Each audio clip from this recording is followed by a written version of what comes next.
Hello everyone. संस्कार भारती के online platform पर मैं हिंदी साहित्य की व्याख्याता पूनम दौलिया आप सभी का स्वागत करती हूँ। और हम हिंदी साहित्य स्नातक द्वितीय वर्ष की कक्षा में हम द्वितीय प्रश्न पत्र को पढ़ रहे थे और एकांकी का परिचय, इसके अंतर्गत जो द्वितीय प्रश्न पत्र है नाटक एवं एकांकी, तो इसके अंतर्गत मैंने आपको इसका परिचय दिया था। हम एकांकी जो आपकी सप्तक किताब है उसको पढ़ने जा रहे थे और एकांकी का परिचय मैंने आपको दिया, एकांकी की परिभाषाएं मैंने आपको बताई और एकांकी के प्रकार आपको बताए। एकांकी से संबंधित जितने भी नाटक और एकांकी में अंतर है वो भी मैंने आपको बताया। इसके बाद जो एकांकी के तत्वों को हमने डिटेल से समझा। इस एकांकी का हिंदी साहित्य के अंदर जो स्थान निर्धारित हुआ है वो हमने देखा। साथ ही साथ पाश्चात्य जो विद्वान हैं उनके जो विचार हैं उनको हमने जाना और एकांकी के उद्भव और विकास को हमने पढ़ा। तो आपको ये चीज़ मैंने बताई कि हमने एकांकी का विकास हम कब से मानते हैं। एकांकी को हम जितने भी विद्वान हैं सभी एक मत से 1930 से इसका आरंभ मानते हैं। मतलब 1850 में भारतेंदु के काल से एकांकी का लिखना प्रारंभ तो हो गया था, लेकिन वो लघु नाटक के रूप में लिखी जाती थी। एकांकिया जो वर्तमान स्वरूप है वो सामने नहीं आया था। उसके बाद हमने जाना कि प्रसाद जी की प्रथम एकांकी जो है एक घूंट,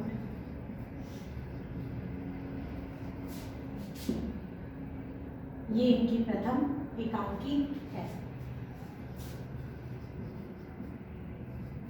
इन्होंने भी ये नाटक एक लघु नाटक लिखने का प्रयास किया, लेकिन क्योंकि ये एक अंक की है तो जितने भी विद्वान हैं उन सभी ने, नगेंद्र समेत जितने विद्वान हैं, कुछ विद्वान एकमत हुए और प्रसाद जी की एक घूंट को उन्होंने प्रथम एकांकी का स्थान दिया, क्योंकि इसमें एक अंक है, एक ही अंक में ये समाप्त हो जाती है।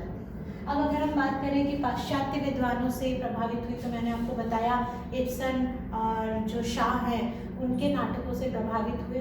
उन्होंने भी एक एक अंक के ही प्ले लिखे हैं, शॉर्ट स्टोरी टाइप्स लिखे हैं, शॉर्ट प्लेज लिखे हैं उन्होंने, जो कि एक ही मंच पर एक ही घटना स्थल पर प्रारंभ होकर समाप्त हो जाते हैं और काफ़ी प्रभावशाली होते हैं। तो हमारे जितने भी हिंदी साहित्य के लेखक हैं उन्होंने पाश्चात्य विद्वानों को पढ़ा, उनकी कृतियों को पढ़ा, उनसे प्रभावित हुए और उस परिप्रेक्ष्य में लिखना उन्होंने आरंभ किया।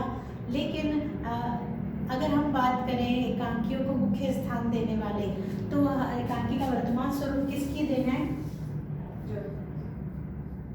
डॉक्टर रामकुमार वर्मा जी की देन है। अभी आधुनिक एकांकी का स्वरूप है, क्योंकि उन्होंने उसके जो प्रस्तुत करने के तत्वों के आधार पर, उसके आकार प्रकार के आधार पर उन्होंने गहन विवेचन किया और उसको काफ़ी पाश्चात्य से उन्होंने जो सीखा उसको हिंदी साहित्य में कई रचनाओं में, जिसमें ऐतिहासिक, सामाजिक और व्यंग्य प्रधान कई एकांकियों के रूप में उन्होंने रचना की, जो कि प्रसिद्ध भी है। रामकुमार वर्मा जी मूल रूप से कवि भी हैं, नाटककार भी हैं, लेकिन एकांकी को अपना स्थान देने में इनका बहुत बड़ा हाथ है। तो रामकुमार वर्मा जी की कई एकांकियाँ हैं, पृथ्वीराज की आंखें और औरंगजेब की आखिरी रात, ऐसे बहुत सारी एकांकियाँ हैं जो ऐतिहासिक भी हैं, कई सामाजिक भी हैं। तो इस तरह से हम देखेंगे कि हमने एकांकियों के उद्भव और विकास को भी पढ़ा। मैंने बताया कि 1850 में भारतेंदु के लिखे हुए जो नाटक हैं भारत दुर्दशा, उसके साथ उनके जो मित्र मंडली है उन्होंने भी लिखना प्रारंभ किया। देशभक्ति, जन जागृति इनका जो है बहुत मुख्य विषय रहा। उसके बाद लेकिन मूल रूप से जो वर्तमान स्वरूप एकांकी का देखता है वो 1930 से ही नज़र आता है। तो ये तो हमने पढ़ा। उसके बाद उद्भव और विकास के अंतर्गत हमने देखा भारतेंदु युग, उसके बाद द्विवेदी युग में जो प्रसाद जी है वो द्विवेदी युग में ही लिखने वाले लेखक थे। उसके बाद हमने इसका तृतीय उत्थान देखा और चतुर्थ उत्थान भी पढ़ा। तृतीय जो उत्थान था वो जो एक महायुद्ध, द्वितीय महायुद्ध के समय के था। और द्वितीय महायुद्ध के समय जो सामाजिक विषमताएं थी, ब्रिटिश सरकार की जो अत्याचार उनसे जूझ रहे थे लोग, उसको हमने देखा। और सामाजिक आर्थिक विषमताओं का जो चित्रण है वो एकांकियों में हमने देखने को मिलता है। भक्ति और नीति संबंधी बहुत छुटपुट है, बहुत अल्प मात्रा में ऐसे कुछ एकांकियाँ हुई जो कि लिखी गई। तो हमने ये सब आपको इस बारे में हम चर्चा कर चुके हैं। इसके बाद मैंने, क्योंकि राम कुमार वर्मा मुख्य स्तंभ है एकांकी को अपना वर्तमान स्वरूप देने के लिए, तो हमने जो आपके पाठ्यक्रम के अंतर्गत इनका जो पाठ भी है, उत्सर्ग नामक एकांकी भी है आपके पाठ्यक्रम में, वो भी हमने पढ़नी है। और उसके कारण हमने राम कुमार वर्मा को पूरा अच्छे से मैंने आपको समझाया था कि राम कुमार वर्मा किस तरह से एक कवि, नाटककार के साथ साथ एकांकीकार है, किस तरह इन्होंने एकांकी को एक दर्जा दिलाया है और किस तरह ये ऐतिहासिक, सामाजिक और इस तरह की एकांकियों को इन्होंने लिखा और ये प्रसिद्धि प्राप्त की। तो जो उत्सर्ग नामक एकांकी है उसके बारे में हम पढ़ेंगे। ये एक वैज्ञानिक सोच के आधार पे लिखी गई कहानी है। जीवन मूल्यों को इसके तुलना की गई है इससे। तो आगे बढ़ते हैं, हम इसके बारे में आगे पढ़ेंगे।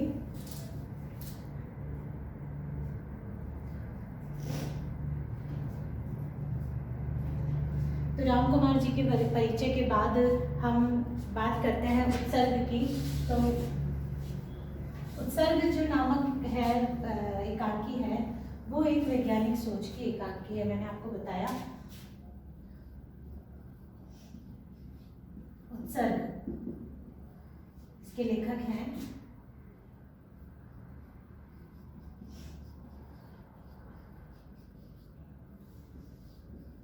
डॉक्टर राम कुमार वर्मा, इन्होंने लिखी है। उत्सर्ग का शाब्दिक अर्थ देखिए पहले कि उत्सर्ग का अर्थ होता है त्याग, बलिदान, अपना जीवन पूरा समर्पित कर देने को क्या कहते हैं?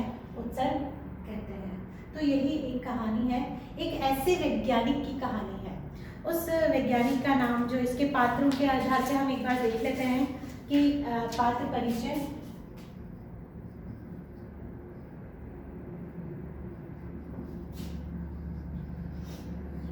एक है शेखर। शेखर जो है वो एक वैज्ञानिक है। शेखर के बाद मंजुल है। मंजुल है वो शेखर की बेटी है।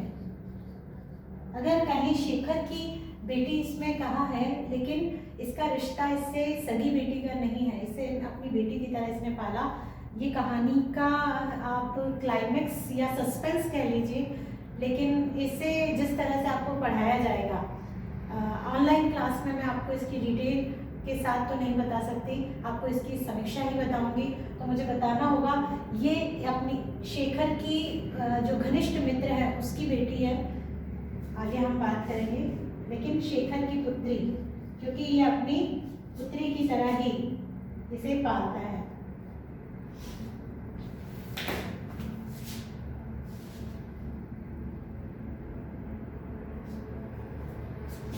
एक और कैरेक्टर है छाया देवी, जो कि डॉक्टर शेखर की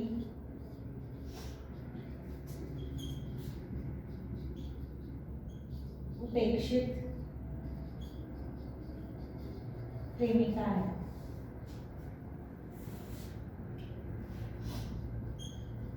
विनय है डॉक्टर शेखर का सहायक।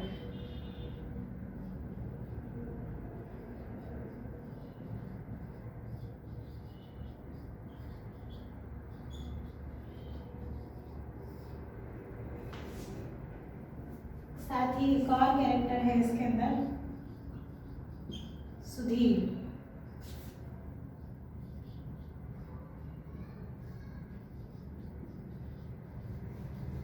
डॉक्टर शेखर का सेवक। तो इस एकांकी में ये कुल आप आपके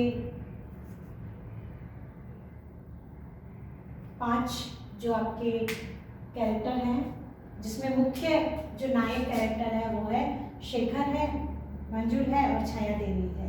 ये दोनों जो है वो सहायक आपके इसमें कैरेक्टर के अंदर आते हैं।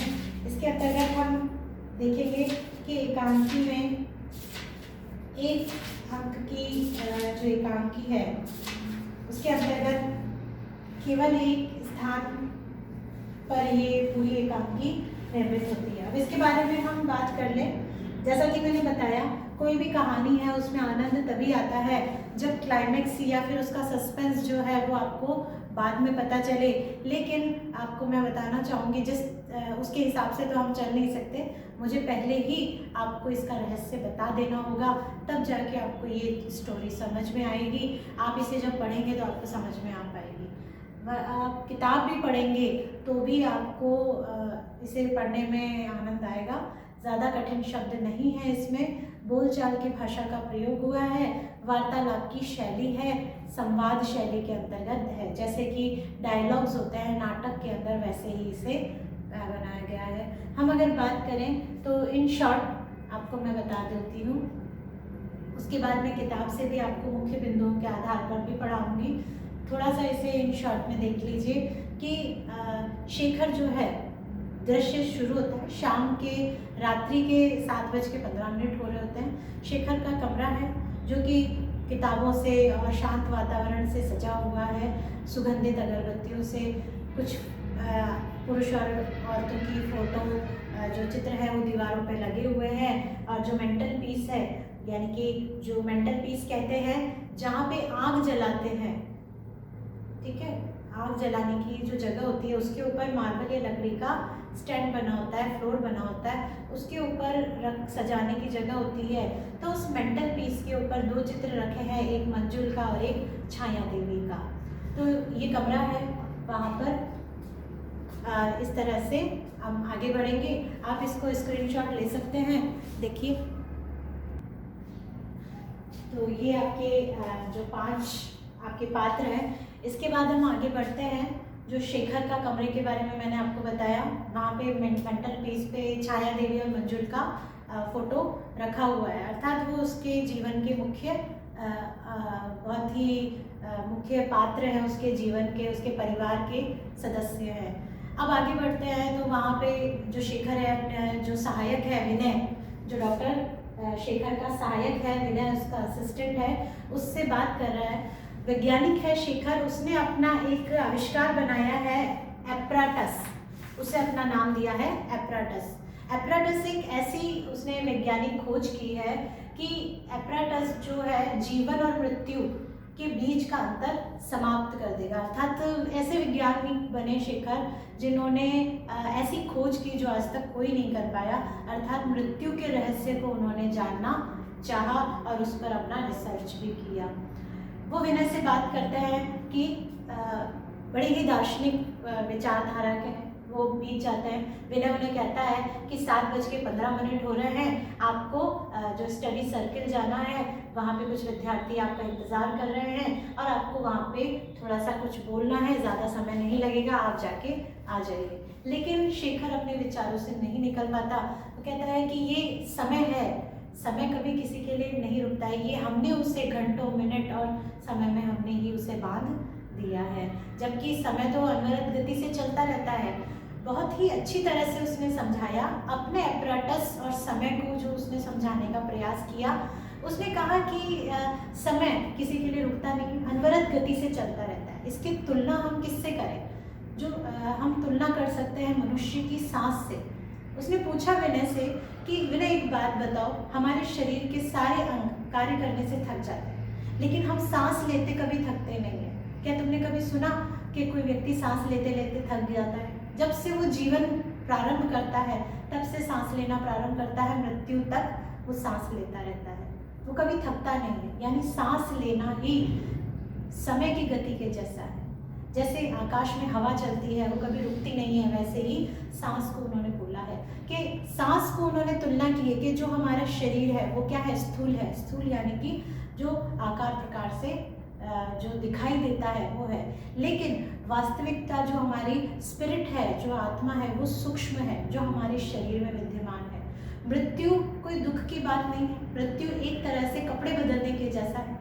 मनुष्य अपने जीवन को उसे मृत्यु को सहर्ष स्वीकार करना चाहिए, उसे दुखी नहीं होना चाहिए, बल्कि उसके लिए तो मृत्यु और आनंददायक वस्तु है। मृत्यु एक ऐसी चीज़ है, सारी चिंता, सारे कष्ट उसके समाप्त हो जाते हैं। ऐसी मृत्यु के बारे में वो विचार अपने बताता है, समय के बारे में अपने विचार बताता है, और सांस लेने को वो अपने सूक्ष्म शरीर को बताता है कि हमारे अंदर एक सूक्ष्म शरीर विद्यमान है, जो स्थूल शरीर में एक सूक्ष्म शरीर विद्यमान है, और उसका सबूत क्या है कि हमारी सांस लेने की प्रक्रिया जो अनवरत चलती है, समय की गति के तरह है। तो उन्होंने कहा कि मैं इस संसार के उस रहस्य को जान लेना चाहता हूँ, इसीलिए मैंने ये आविष्कार किया है कि मृत्यु के बाद मनुष्य की सोच क्या होती है, वो कैसा होता है, क्या होता है, उसके बारे में वो जानना चाहता है। एक मशीन रखी है जिसमें लाल, नीली और हरी लाइट लगी हुई है, कुछ ट्रांसपेरेंट नलियाँ उसमें लगी है, कमरे का वातावरण सुगंधित है, कम रोशनी हो रखी है। अब विनय जो है कहता है कि आप जल्दी जाके आ जाइए। शेखर कहता है मेरी बेटी आई हुई है, बहुत 6 महीने बाद वो आई है, मंजुल आई है, तो मैं उसे समय देना चाहता हूँ, मैं उसे छोड़ के जाना नहीं चाहता। विनय कहता है थोड़ा सा समय लगेगा, आप जाके आ जाइए। समय स्थान वही है। विनय चला जाता है, मंजुल आती है। मंजुल पिता से बात करती है, तो शेखर उससे कहता है कि मंजुल तुम क्या कर रही थी, इतने महीनों बाद तो तुम आई हो। कि पिताजी मैं अपना सितार संभाल रही थी, मेरे सितारों के तार बना रही थी, आपने मेरे सितार का ध्यान नहीं रखा, आपने मेरी तरह सितार को भी भुला दिया। तो शेखर कहता है नहीं बेटी, मैं तुम्हें नहीं भुला सकता, तुम ही हो जो इसमें लगी हो। वो ऐसे ही दार्शनिक बातों के साथ अपनी बेटी से भी बात करता है, जीवन के आधार पर बात करता है। अपनी वैज्ञानिक जो होते हैं, बड़ी बड़ी खोज करने वाले, वो अपनी जीवन में छोटी छोटी बातें भूल जाते हैं, वो अपनी जीवन का ध्यान नहीं रखते। तो मंजुल भी कहती है कि पिताजी आपने अपने मोज़े कहाँ रखे, मुझे नहीं मिल रहे। सब जगह ढूंढ लिए जाते हैं, वो मोज़े शेखर की जेब में ही मिलते हैं। तो यहाँ पे जब मंजुल एक हंसती खेलती लड़की है, वो अपने जीवन को हंसती खेलती दिखाती है। तो मृत्यु और जीवन को शेखर इसी हंसी से जोड़ के उसे बताता है कि मृत्यु यानी मरने के बाद लोगों से मिलना वैसा ही लगता है जैसे तुम्हारी हंसी। तो मंजुल इसे अपने से जोड़ लेती है, क्या मृत्यु और मैं एक ही हूँ? तो शेखर उससे इस वाद विवाद के बाद उसे चुप कराता है कि तुम बहुत शैतान हो, मेरी बातों को मुझे ही उलझाने का प्रयास करती हो, मुझे जाके आना है। तो वो तैयार होके जाने लगता है और कहता है कि तुम अपनी पुसी यानी जो बिल्ली है उसको मेरे अपराटस से दूर रखना, वरना वो मेरा अपराटस को नुकसान पहुंचा देगी। मैं एक कॉर्क को भी अपने अपराटस से अलग नहीं करना चाहता, ये मेरी जीवन की अनमोल निधि है, इसका इतना ध्यान रखना होगा। ये शेखर कहकर वहाँ से चला जाता है। मंजुल जब अपराटस के बारे में इतना कुछ सुनती है तो उसके दिमाग में बहुत सारे सवाल होते हैं। वो उसे देख रही होती है और अपने जो सेवक है, जो सुधीर उनका सेवक है, उसको बुलाती है।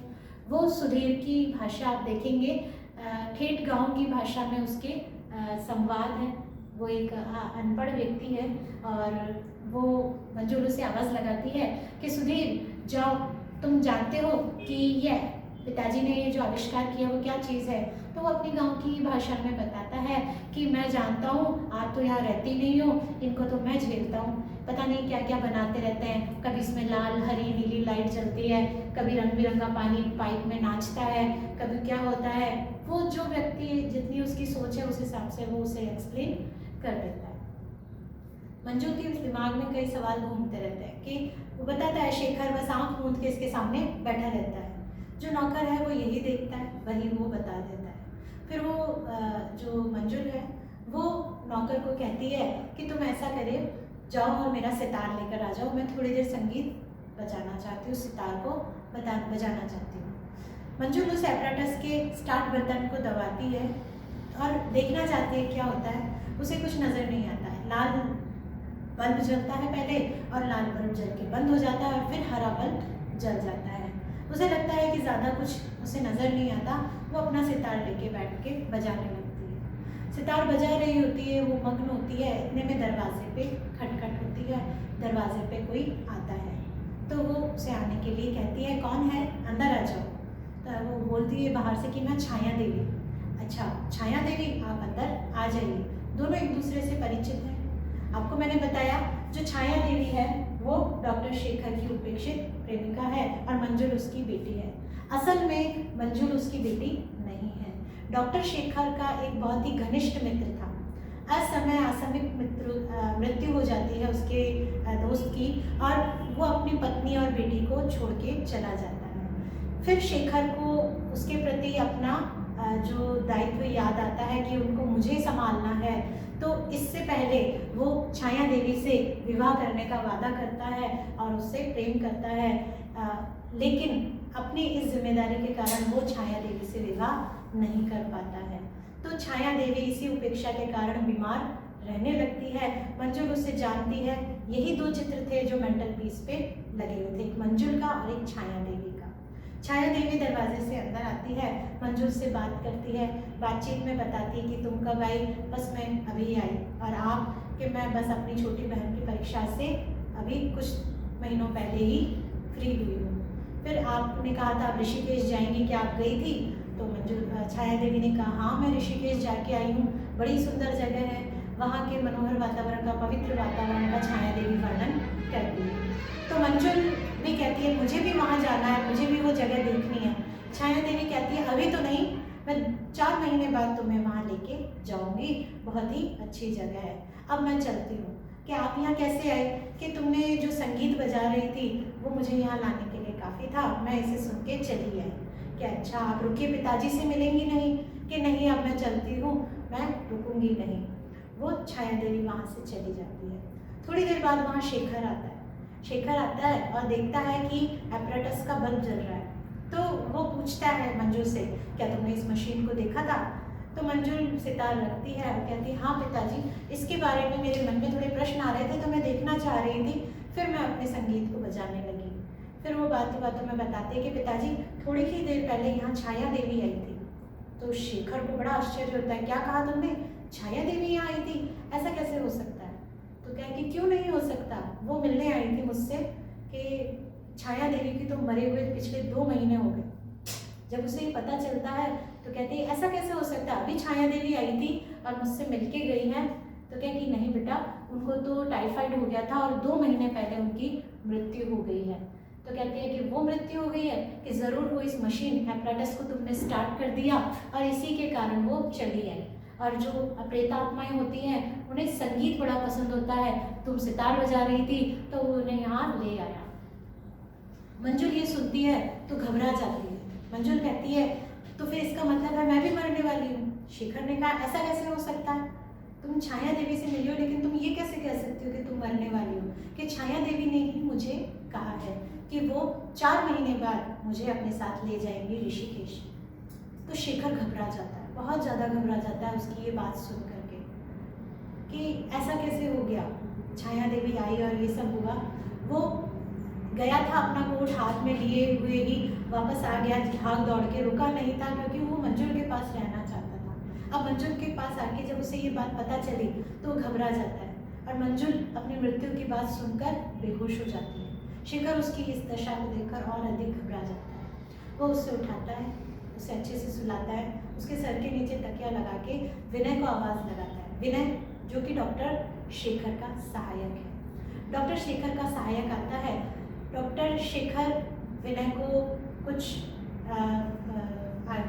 मतलब आदेश देता है कि उसे किस तरह से मशीन को किस दिशा में सेट करना है और वातावरण को किस तरह, वहाँ का रूम का टेम्परेचर एडजस्ट करने को कहता है, रोशनियाँ मध्यम करने को कहता है, अगरबत्तियाँ जलाने को कहता है और उसके साथ ही वो उस मशीन को चालू करके उसमें एक बॉक्स रखा होता है जिसमें अंग्रेजी शब्द के कुछ अल्फ़ाबेट रखे होते हैं। वो कहता है इन अल्फ़ाबेट से छाया देवी नाम बना दो और छाया देवी नाम बनाकर आप उसको उस बॉक्स के सामने रख दो। और छाया देवी के नाम के बाद वो उस मशीन को चालू करता है और फिर उसके बाद उसको विनय जो है एक दिव्य प्रार्थना प्रारंभ कर देता है। उस दिव्य प्रार्थना प्रारंभ करके वो प्रेत आत्मा, छाया देवी की प्रेत आत्मा का आह्वान करता है और उन्हें ये कहता है कि मुझे इस अंधकार से प्रकाश की ओर ले जाओ, हमें एक ज्ञान दो और आप मुझे हमसे मिलने के लिए आइए।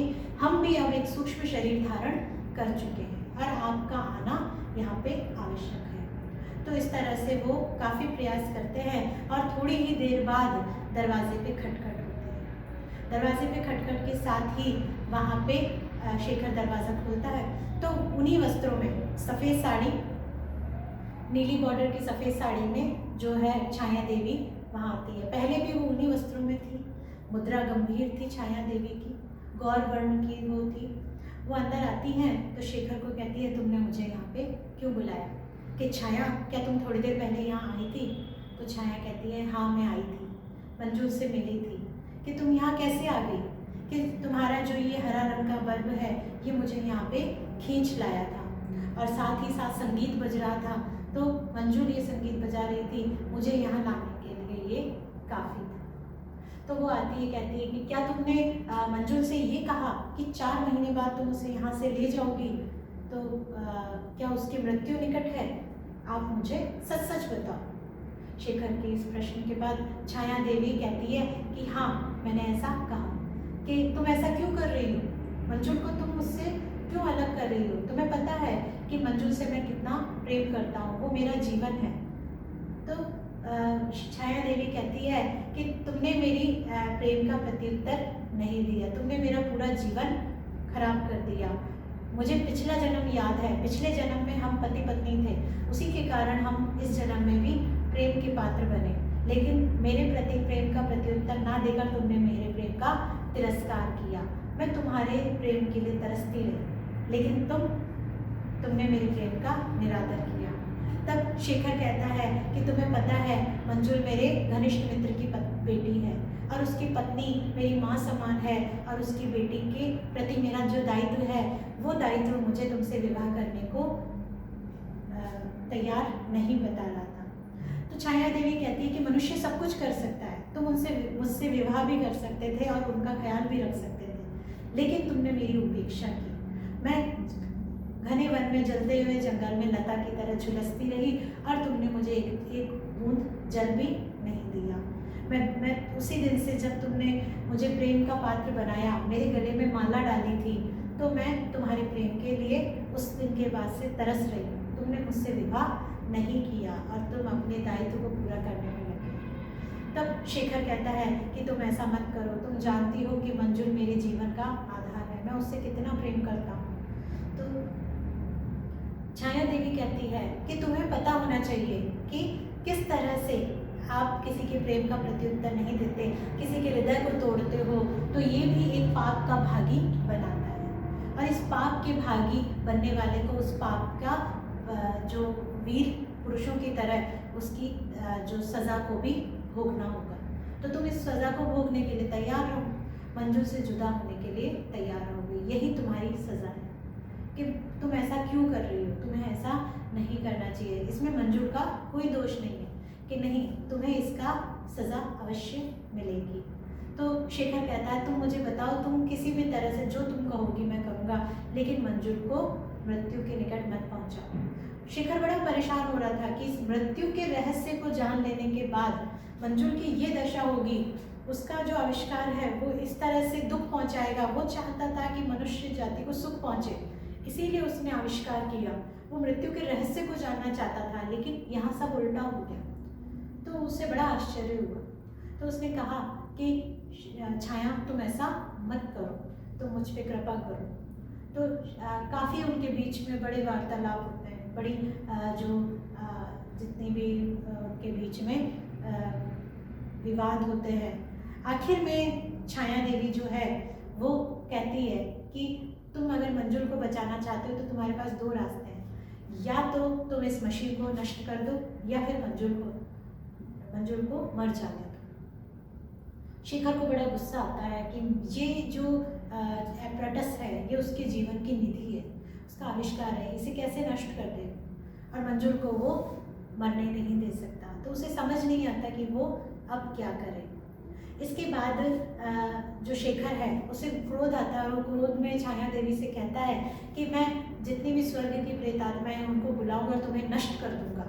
एक बार उसे गुस्सा आता है, वो कहता भी है, लेकिन छाया देवी कहती है क्या कहा तुमने, तुम प्रेत आत्मा को कैसे नष्ट कर सकते हो, जो पहले ही नष्ट हो चुका है उसे तुम भला कैसे नष्ट कर सकते हो, तुम मेरा कुछ नहीं बिगाड़ सकते, तुम्हारे पास सिर्फ एक ही रास्ता है कि तुम इस मशीन को नष्ट कर दो।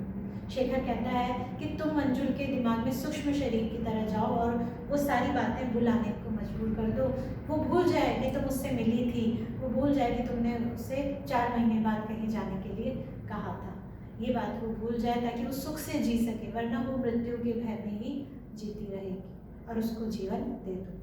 छाया देवी की इस बात को वो नहीं मानता।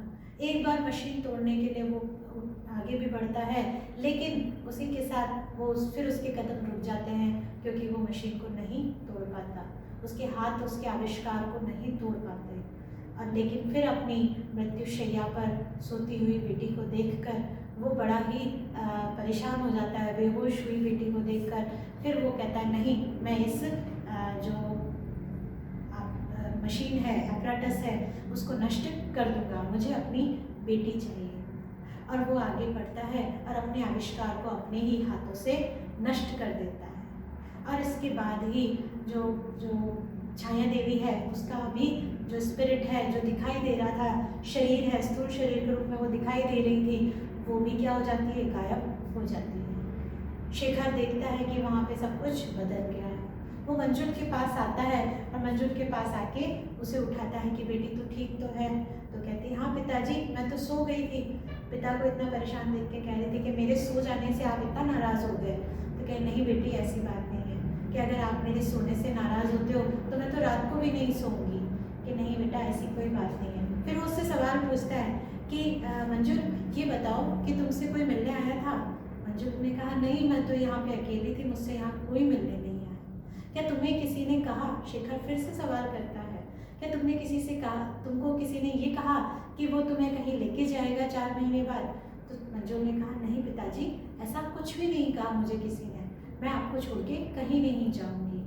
जब हंसती खेलती अपनी मंजुल बेटी को शेखर देखता है तो उसकी जान में जान आती है। वो देखता है कि सब कुछ ठीक हो गया है और वो छाया देवी को मन ही मन धन्यवाद देता है और अपने पश्चाताप करता है और अपने आविष्कार को सदा के लिए खो देता है। वो कहता है कि बस अब मैं और मेरी बेटी ही रहेंगे, मुझे और संसार में कुछ भी नहीं चाहिए, अपनी पुत्री के सुख के अलावा मुझे और कुछ भी नहीं चाहिए। तो ये डॉक्टर शेखर का उत्सर्ग है कि उसने अपना पूरा जीवन अपने दायित्व के निर्वाह में लगा दिया। उसने अपना पूरा जीवन अपने जो घनिष्ठ मित्र है उसके परिवार को संभालने में लगा दिया, अपने प्रेम का परित्याग किया, अपनी खुशियों को उसने छोड़ दिया और अपने दायित्वों को निभाने लगा और अपने आविष्कार में ही उसने अपना पूरा जीवन बिता दिया। 40 वर्ष की उम्र का शेखर था, लेकिन अपनी उम्र से अधिक काम करने के कारण वो अधेड़ उम्र का दिखने लग गया था, उसकी उम्र अधिक नजर आने लगी थी। उसने अपना पूरा जीवन जिस आविष्कार को दिया और लगभग उसे बना ही लिया था, खोज भी कर लिया था, लेकिन फिर भी वो उसको कोई उसका महत्व नहीं रहा। अपनी बेटी मंजुल के प्रेम के लिए वो सब कुछ त्याग देता है और सब कुछ छाया देवी की उस सज़ा को भोगता है। तो ये आपके सामने थी उत्सर्ग की कथा, जो एकाकी के रूप में है, दोनों ही संवादों के रूप में है। कुछ दार्शनिक विचारधारा और शेखर की मनोविश्लेषणात्मक विचारधारा आपको यहाँ देखने को मिलेगी। छाया देवी और शेखर के बीच का वार्तालाप भी बड़ा ही महत्वपूर्ण है। तित्थे बाग में जब शेखर छाया देवी की बात को सुनकर प्रत्युत्तर देता है, वहाँ पे बहुत ही महत्वपूर्ण प्रश्न बनते हैं। तो ये अगर आप इस कहानी को अच्छे से समझ लेंगे तो इसके प्रश्नोत्तर करने में भी आपको अधिक परेशानी नहीं होगी। आप इसके जितने पात्र हैं सबको ध्यान से पढ़िए, कठिन शब्दों को ध्यान से देखिए, नहीं समझ आते हैं। लगभग जितने कठिन शब्द थे मैंने आपको बता दिए हैं, फिर भी मैं एक बार और आपको उनके अर्थ बता दूंगी। आप देख लीजिए, अगर कोई भी कमी आपको लगती है तो आप अपने कमेंट्स में बता सकते हैं। और असिस्टेंट जो है सहायक है, मैंने आपको बता ही दिया है। एपराटस जो है मशीन का नाम है, स्थूल का मतलब मैंने आपको बताया, जो साकार दिखाई देता है वो स्थूल शरीर। सूक्ष्म शरीर जो दिखाई नहीं देता उसे सूक्ष्म शरीर कहते हैं। और इसके साथ देखिए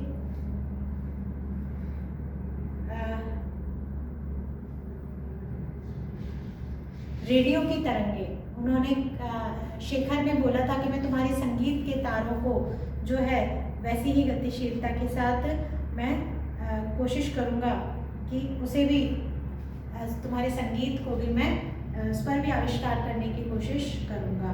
तो रेडियो तरंगों को के आधार पर उसने ये बात कही। तब मंजुल ने उसे रेडियो से कंपेयर किया।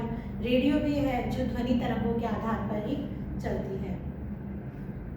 इसके आधार आगे देखिए, स्टडी सर्किल जो है जगह का नाम है जहाँ पर जो विद्यार्थी हैं शेखर के, उनकी एक मीटिंग है जिनको उन्हें व्याख्यान देना था।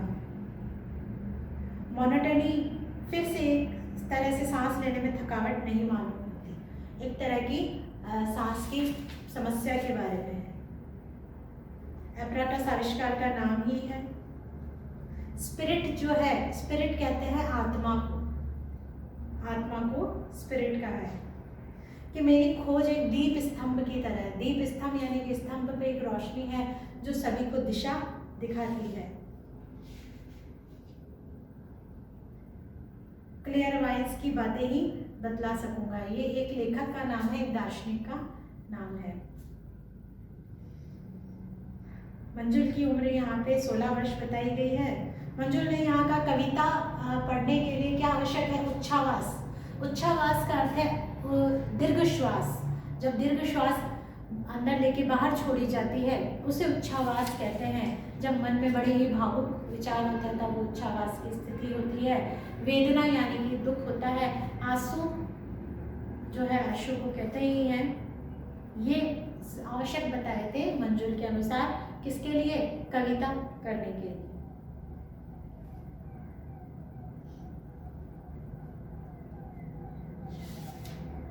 इसके साथ ही आपको अधिकतर मैंने सभी शब्दों को बता दिया है। आप फिर भी पढ़िए, अगर कोई भी समस्या आपके सामने आती है तो उसे आप कमेंट्स में बता सकते हैं। एपराटूअस जो है, सुधीर अपनी ग्रामीण भाषा में एपराटस का नाम बोलता है।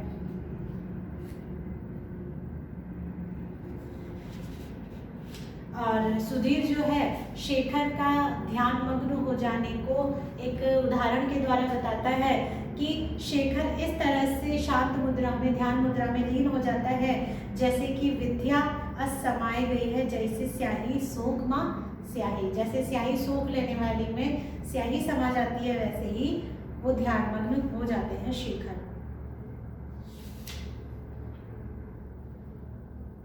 आबो हवा का मतलब होता है वातावरण। मंजुल की माँ की तबीयत के बारे में जब छाया देवी बताती है, छाया देवी पूछती है तो मंजुल कहती है कि नहीं, उन्हें वहाँ की आबो हवा अच्छी लगी है, उनकी तबीयत ठीक है। आबो हवा यानी कि वहाँ की जल पानी जो वातावरण है वो उनकी माँ की तबीयत को ठीक बनाता है। ऋषिकेश एक स्थान है हिमालय से पहले ही, वहाँ पे जो हरिद्वार के आगे का स्थान है ऋषिकेश, और बड़ा ही मनोरम स्थल है। गंगा की पवित्र धारा का वहाँ पे छाया देवी ने वर्णन किया है। कमरे के अंदर एपराटस में जो हरा बल्ब जलता है उसको छाया देवी ने शुक्र तारे की तुलना करके बताया कि मैं खींची चली आई, तुम्हारा जो हरा बल्ब है वो मुझे शुक्र तारे की तरह अपनी तरफ खींच लाया है। छाया देवी भी जब अपनी बातें मृत्यु के प्रति अपने विचार शेखर की तरह ही कहती है कि मृत्यु में वाला डर कैसा, वो भी कपड़े बदलने के जैसा ही है। हमारे ऋषि मुनियों ने तो इस पर कई ग्रंथ भी लिख दिए हैं।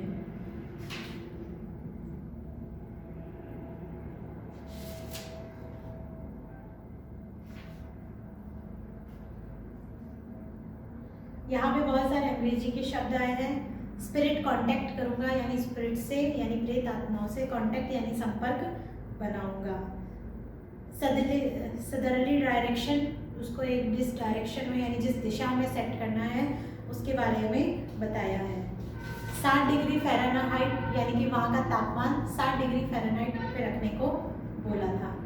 और उसने अपना नीला ओवरकोट पहन के ये परीक्षण किया था। अंग्रेजी के अल्फ़ाबेट में उसने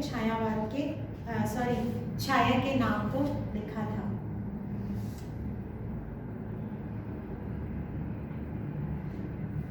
छाया देवी ने शेखर को कितने देर मिलने का समय दिया था बात करने का? उसने कहा था मैं तुमसे केवल आधे मुहूर्त का अर्थ बताया है, 45 मिनट ही बात कर सकती हूँ, इससे 1 मिनट भी ज़्यादा मैं यहाँ पे नहीं रुक सकती। आधे मुहूर्त यानी कि 45 मिनट।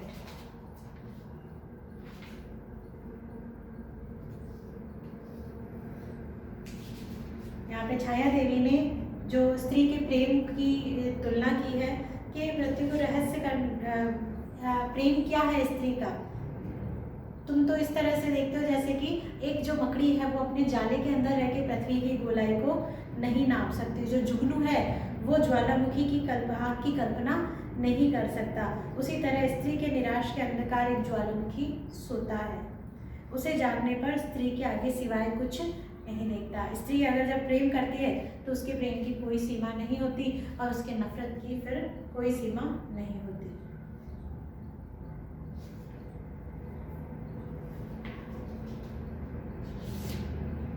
इस तरह से लगभग मैंने आपको सभी जो इम्पॉर्टेंट वर्ड बता दिए हैं। कॉर्क बोला था उसने कि कॉर्क का अर्थ होता है, वैसे तो कॉर्क बोतल जो है उसे बंद करने के लिए लकड़ी के कॉर्क आते हैं जो बोतल में ठूस दिए जाते हैं तो वो बंद हो जाती है, लिक्विड बाहर नहीं आता। लेकिन यहाँ कॉर्क से यही है कि उस मशीन को बंद करने के जितने कल पुर्जे हैं, एक स्क्रू भी है, उसकी बात यहाँ पे की गई है। तो ये थी आपकी उत्सर्ग कहानी का संपूर्ण विवरण। अब आपके लिए गृह कार्य यही है कि आप इसके प्रश्नोत्तर को देखिए, इसके सभी कठिन शब्दों को समझिए। छाया देवी और जो शेखर के जो वार्तालाप है उसके बाद शेखर क्या निष्कर्ष निकालता है उसके बारे में आप पढ़िए और इसी के आधार पर जो प्रश्न बनेंगे उसका उत्तर देने की कोशिश करिए। अगली कक्षा में हम आगे बढ़ेंगे और अगले पाठ को पढ़ेंगे। आज की कक्षा बस यहीं तक। धन्यवाद।